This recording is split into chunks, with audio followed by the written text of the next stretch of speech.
ஏதப்பா இவ்வளவு பணம்? அப்பா கொடுத்தாரு. அப்பாவா? ஆமா, இப்ப நான் வேலை செய்யல அந்த முதலாளி இந்த பழைய முதலாளி மாதிரி இல்லம்மா, ரொம்ப நல்லவர். முதல் சந்திப்புலயே என்ன ரொம்ப பிடிச்சு போச்சு. என்ன மாதிரி ஒரு பிள்ளை உங்களுக்கு இல்லைன்னு எவ்வளவு வேதனைப்பட்டா தெரியுமா? அது பக்கத்துல பார்த்துக்கணும், அசந்து போயிட்டு இருப்பேன்.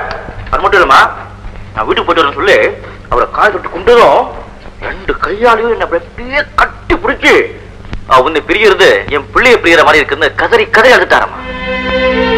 அவரு என்ன தடுத்துக்கு போறாரு.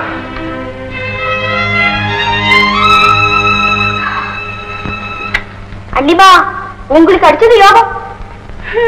என்ன மறந்துட மாட்டீங்களே? கவனம் கடை மேலே வந்துகிட்டு வைக்க பெருமைகளா இன்னொன்னு சொன்னார் அவரு, உன் கல்யாணத்தை அவரே முன்னால நின்று நடத்த போறாராம். தங்கச்சிம்மா, இனிமே தரையிலே நடக்க மாட்டீங்க. போதும் போதும், கொஞ்சம் பொறுமையா இரு. அண்ணன் பேசுற 1000 அர்த்தம் இருக்கும். ஆமா, திரும்பி வரும்போது இன்னொன்னு சொன்னாரு. என்ன என்ன? நான் மறுபடியும் போகும்போது குடும்பத்தையும் கையோட அழைச்சிட்டு வாங்க சொன்னாரு. சரி, நான் சொன்னேன் இந்த குடும்பம் வேற தொழில் வேற, அதெல்லாம் முடியாதுன்னு தட்டி கழிச்சிட்டேன். ஏன் அப்படி சொன்னேன்? எப்படிமா உள்ள கேட்காம நான் எப்படி முடிவு எடுக்கிறது? யாரோ அந்த புண்ணியமா கையெடுத்து கும்பிடணும். அப்புறம் என்ன தம்பி, நீ நினைச்ச மாதிரி தங்கச்சிக்கு மாப்பிளைய தேட வேண்டியதானே? ஒன்னும் தேவையில்லைங்க. என்னப்பா சொல்ற? அதெல்லாம் என் தங்கச்சி அதை மாப்பிளைய பார்த்து ரெடி பண்ணி வச்சாச்சு.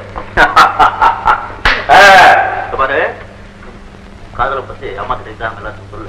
இப்போ ஒரு லெட்டர் போட்டு ஒரு அப்பா உறவடிச்சிடு. அதுக்கப்புறம் எனக்கு ஒரு லெட்டர் போட கமானம் வந்துடுறேன். ஓகே? யோ யோ யோ, என்னமா என்னமா எப்போ பாரு கல்யாணம் அலையுது. ஆமா, நான் போட்டு வரணும்.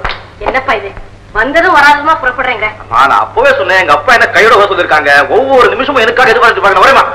இல்லப்பா, நம்ம எல்லாரோட மனசையும் குளிர வச்ச அந்த தெய்வத்தோட காலடியில ஏதாவது ஒரு சின்ன காணிக்கையாவது செலுத்த வேண்டாமா? சரி, உன் மன திருப்திக்கு வேணும்னா ஒரு மாலை கொண்டு போய் போட்டுறேன். மாலையும் போடு. அதோட குடும்பமே இல்லாதவருக்கு என் கையால சமைச்சு பால் பாயாசத்தோட சாப்பாடு கட்டித்தரேன். அதை உன் கையால அவருக்கு பரிமாறி வயர் நிறைய சாப்பிட வையப்பா. குடு குடு. வாழ்நாள் முழுவதும் உன் கையில சாப்பிட போறவருக்கு உன் சமையல் பிடிக்குதா இல்லையா அதை பரிச்சை பண்ணி பார்த்துருக்கேன். என்னடா சொல்ற நீ? ஆமா, எனக்கு கொஞ்ச நாள் நாம எல்லாரும் அவங்க வீட்டுக்கே போய் குடியிருக்க போறேன்ல, அதான் சொன்னேன். சரி, முதல்ல இந்த சமையல்லாம் முடிங்க. நீங்க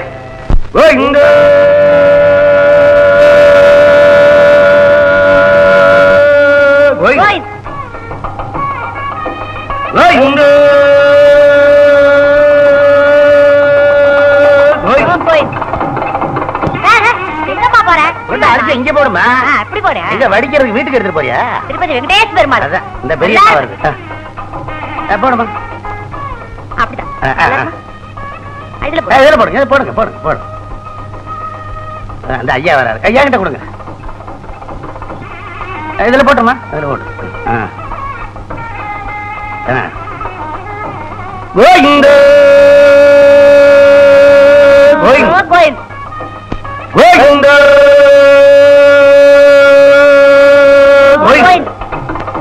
கோவிந்த கோவிந்த அண்ணே, நிறைய அரிசி தருது. ஆமாடா, இத பார்க்கும் போது இதையே தொழிலாக்கலாம் போல இருக்க. ஐயோ, தப்புங்க, சாமி தண்டிக்கும். அட சும்மா இருடி, இதெல்லாம் நாமளா செய்யறோம். எல்லாம் அவன் விளையாட்டு. அவன் ஆட்டி வைக்கின்றான், நாம் ஆடுகின்றோம்.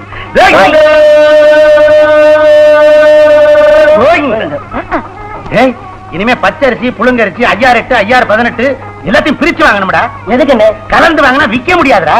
ஐயோ, சாமி வெங்கடாஜலபதி பயமா இருக்கு. சும்மா அவருக்கு உண்டி எல்ல லட்ச லட்சமா விழுகுது, தங்க கட்டியா விழுகுது. பிச்சை எடுக்கிற இந்த அரிசி தானே அவர் கோவப்பட போறாரு. இந்த பாரு, அவருக்கு லட்டுல கலப்படம் பண்ணாதான் பிடிக்காது. இதெல்லாம் கண்டுக்க மாட்டாரா? பேச வாடா.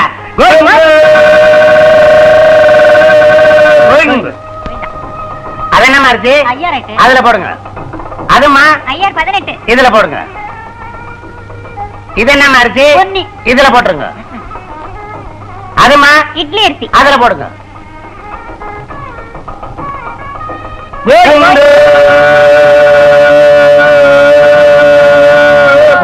இல்லங்கப்பா, திருப்பதிக்கு போற நீ ஏன் அரிசியை தனித்தனியா பிரிச்சு பிரிச்சு வாங்கிட்டு இருக்க? சமயத்துல கிளம்பிடுவே நீ. நீங்க என்ன உள்ளூரா வெளியூரா? நான் வெளியூர், சொந்தக்காரங்க வீட்டுக்கு வந்திருக்கேன். வந்த இடத்துல வேலையை பார்த்துட்டு போங்களையா.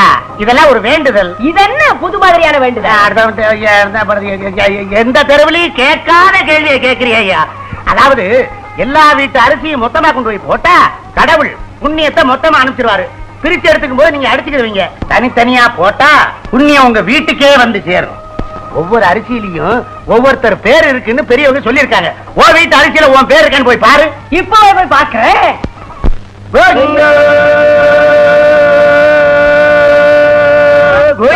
அது என்ன அரிசி? அதுல போடுமா. இது என்ன அரிசி? இது கேவரு. கேவரு எல்லாம் நாங்க சாப்பிடறது இல்லம்மா. வீட்டுல சம்பா கோதுமை இருந்தா எடுத்துட்டு வாங்க. கையில காசு வச்சிருக்கல, அது எப்படி போடு? இருக்கிறத போடு, ஒண்ணும் தப்பு இல்ல. என்னங்கடா திருப்பதிக்கு போறதா சொல்லி அரிசி ஐட்டமா வாங்கி அரிசி கடை வைக்க பாக்குறீங்களா? இல்ல, அது- ஏய் பாரு, திருப்பதிக்கு போய் இந்த அரிசி எல்லாம் உண்டியில போட்டு ஆண்டவனை வேண்டிக்குங்க, நல்ல காலம் பிறக்கும். அப்படியோ கஷ்ட காலம் வந்துச்சு சொன்னா நான் காப்பாத்துறேன். இன்னொன்னு, நம்ம மெக்கானிக்கல் வண்டி ட்ரையலுக்காக திருப்பதிக்கு வருது. அந்த டிரைவர் கிட்ட திருப்பதியில சைன் போடணும். கேளு, வண்டி நம்பர் MSX 26. நான் என்ன அப்படி தப்பு பண்ணேன்? சொல்றாங்க செய். இந்த ரயிலு கிளம்பிட்டோம். வாயண்டா, வாங்க போயிடலாம்.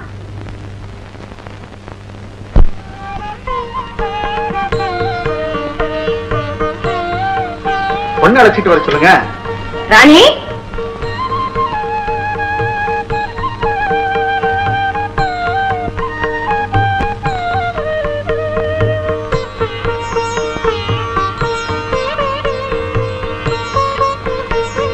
ரெண்டு பேர்ல பொண்ணு யாருங்க? ரெண்டு பேருமே பொண்ணுங்க தாங்க. நீங்க பாக்க வந்தவ இவ பேர் லீலா. பொண்ண நேர்ல பார்த்ததுல எங்களுக்கு பரம திருப்தி. ரொம்ப சந்தோஷங்க. பொண்ணோட அண்ணனுக்கு ஒரு லெட்டர் போட்டுருங்க. ஏன்னா பொண்ணோட அண்ணனுக்கும் மாப்பிள்ளையோட அப்பாவுக்கும் ஏதோ ஒரு கான்டாக்ட் இருக்கிறதா என்கிட்ட சொல்லியிருக்காங்க. அதை நீங்க நிறைவேற்றிட்டீங்கன்னா கல்யாண தேதி நிச்சயம் பண்ணிடலாம். சரிங்க.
வாங்க சமாளிக்க.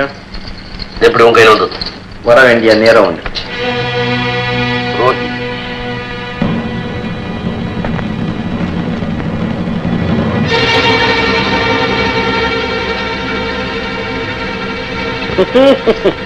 அந்த துப்பாக்கியில இருக்க தோட்டா எல்லாம் இப்ப என் கையில வந்துருச்சு. துணைக்கு யாரும் இல்ல, துப்பாக்கியில தோட்டா இல்ல. இப்போ இந்த நிலைமையை பார்த்தா எனக்கு ரொம்ப பரிதாபமா இருக்கு. நீ செஞ்ச பாவம் எல்லாம் ஒன்னா திரண்டு என் ரூபத்தில் வந்து நிக்குது இல்ல, இப்போ நீ ஒண்ணுமே பண்ண முடியாது. பாவி, உன்னை முழுசா நம்பி என் மகனாவை நான் ஏத்துக்கிட்டேன். என்னுடைய வருங்கால வாரிசாக்குன அத்தனை இவ்வளவு சீக்கிரம் மறந்துட்டியா? நான் என் வாழ்க்கையில எதுவுமே அவ்வளவு சுலபமா மறக்க மாட்டேன் சார். எனக்கு கொஞ்சம் ஞாபக சக்தி அதிகம். நீங்க என் ஒர்க் ஷாப்பை தரமட்டமாக்கியது, என் குடும்பத்தை கொண்டு வந்து நடு திறந்து நிக்க வச்சது, வைரத்தை கொடுத்து போலீஸ்ல என்ன மாட்டி வைக்க முயற்சி பண்ணது, எதையுமே நான் மறக்கல. அது மட்டும் இல்ல, நீங்க எனக்கு காட்டின கடத்தல் அரங்கு, தங்க சுரங்க, உயர சேமிப்பு, ஒரு கைண்ட் இன்ஃபர்மேஷன் அங்கெல்லாம் வெடிகுண்டு வச்சுட்டு வந்திருக்கேன்.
நீங்க ரெண்டு பேரும் என்ன செய்வீங்களோ எனக்கு தெரியாது.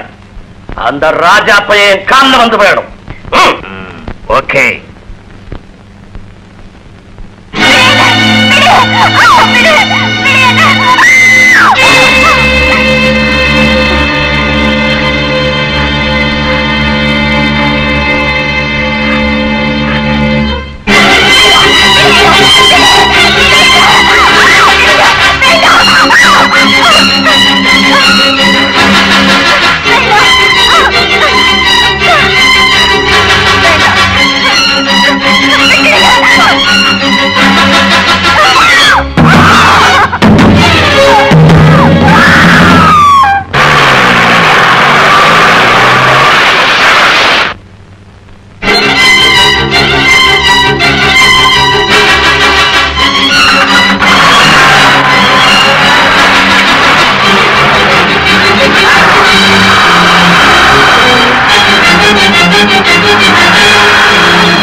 என்னமாச்சு சொல்லுமா?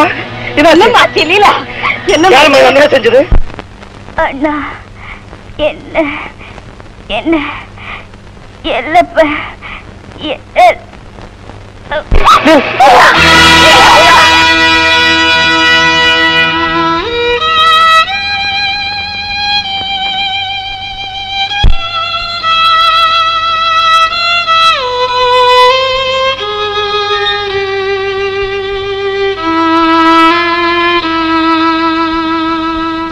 துரோகி ராஜாவுக்கு உன் தங்கை இப்போது கசங்கிய மலர். இது உனக்கு மட்டுமல்ல, உன்னை சுற்றி இருப்பவர்களுக்கும் ஓர் சவால்.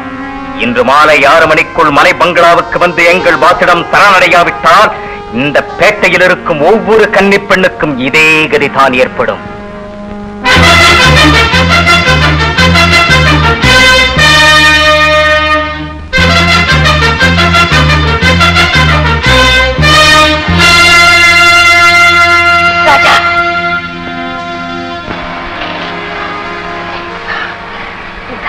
செஞ்ச அயோக்கிய யார்? உன் நண்பன் எழுதிருக்காரு. யார் அவன்? இப்போ நீ இழந்தது ஒரே ஒரு தங்கை. ஆனா இங்க இருக்கிற அத்தனை அவல பெண்களோட வாழ்க்கையை எப்படி பழைய வச்சிருக்கேன்னு பாத்தியாடா?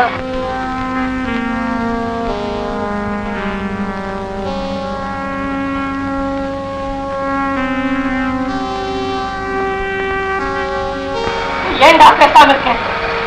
நீ காட்டுற பாசமும் பக்தியும் உண்மையா இருந்தா உன்னை பெற்றவ இன்னும் இந்த உலகத்துல உயிரோடு இருக்கும்ன்ற எண்ணம் உனக்கு இருந்தா புறப்படு.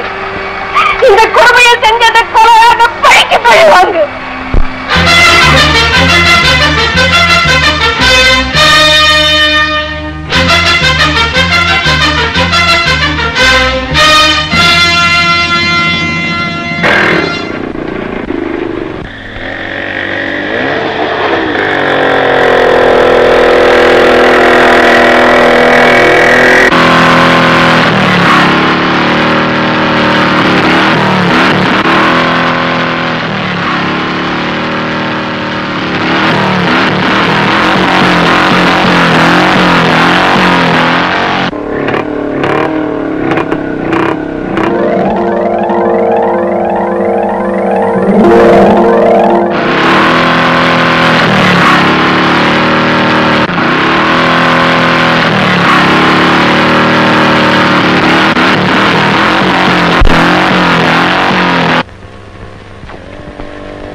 வெறும் கொள்ளைக்காரன் கடத்தல்காரன் தான் நினைச்சேன். ஆனா பெண்கள் கருப்பை சூர்யார கொலைகாரன் நினைக்கல. உன்னை விடவே கூடாது. ராஜா, துப்பாக்கிய கீழே போடு.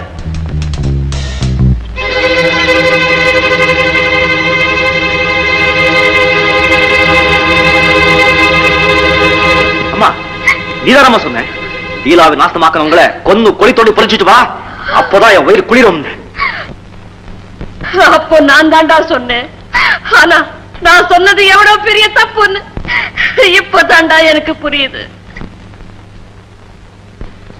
என்னம்மா சொல்ற? ராஜா, இவர் தாண்டா உங்க அப்பா.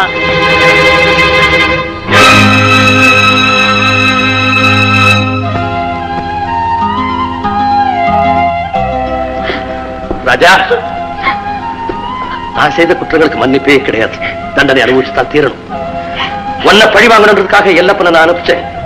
ஆனா அவன் லீலாவை கெடுத்து கொண்டு வந்தது நானே எதிர்பார்க்கலப்பா. மகன் கொள்ளி வச்சாதான் அப்பனுக்கு பெருமை. இப்போ அந்த துப்பாக்கியால என்ன சுட்டு அந்த பெருமையை உன் தகப்பனுக்கு கொடுத்துற.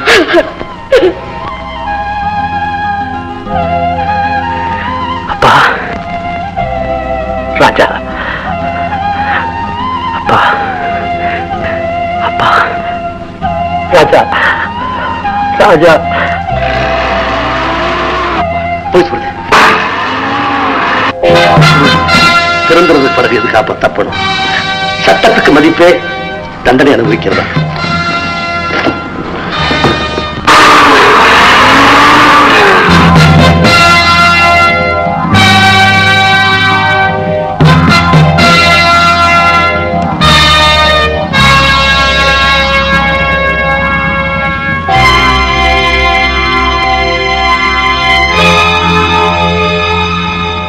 இன்ஸ்பெக்டர், உங்க கடமைக்கு நீங்க விளங்க மாட்டிட்டீங்க.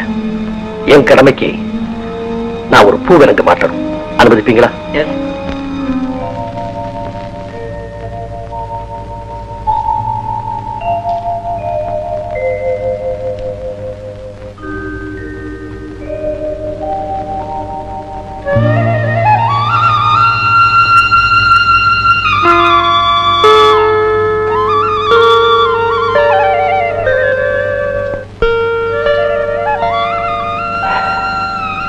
எனக்கு தான் ஒரு நல்ல வாழ்க்கை அமையல. நீங்க ரெண்டு பேருமாவது சந்தோஷமா வாழுங்க.